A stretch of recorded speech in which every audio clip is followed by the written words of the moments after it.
By the time babies are born and the pediatrician knows the kid didn't make a bowel movement, he looks at the rectum, puts his finger up there, it doesn't pass, and tells the parents we got a little bit of a problem. What is that problem called?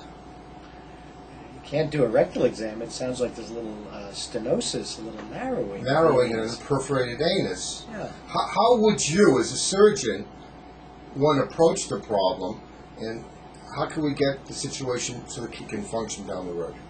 Well, if the baby is not able to pass any air or stool at all, it's an emergency because the bowels would get very swollen, the baby would be vomiting, and couldn't get any nutrition.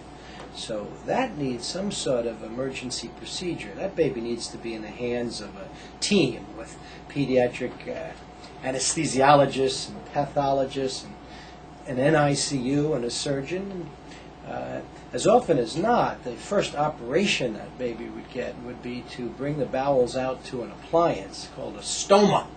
In other words, give a way to get some of that buildup of stool outside. Yeah, it's a wonderful method to relieve the obstruction. It doesn't bother the baby a bit. It gets the parents a little upset that the baby's not stooling into a diaper, but it relieves the obstruction, allows them to be fed. A fix in stages, correct?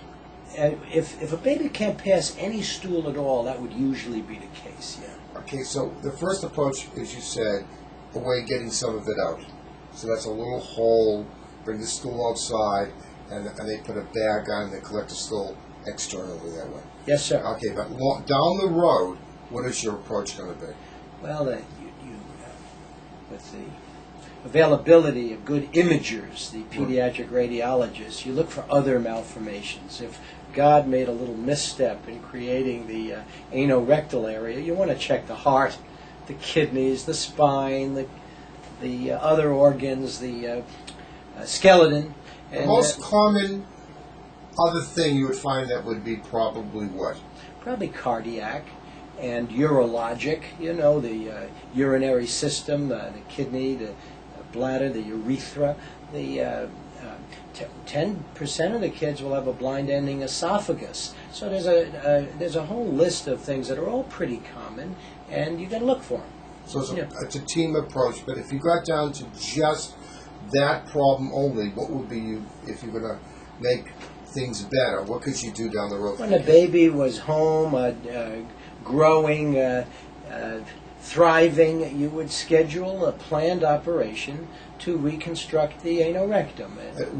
How old a kid would have to be? Oh, I would say somewhere in the first year of life. Somewhere in the first year of life. Not in the first weeks or month, but in the first year of life. It's not written in stone. Okay, there's all different variations, but if Very different variation. 3 to 6 months.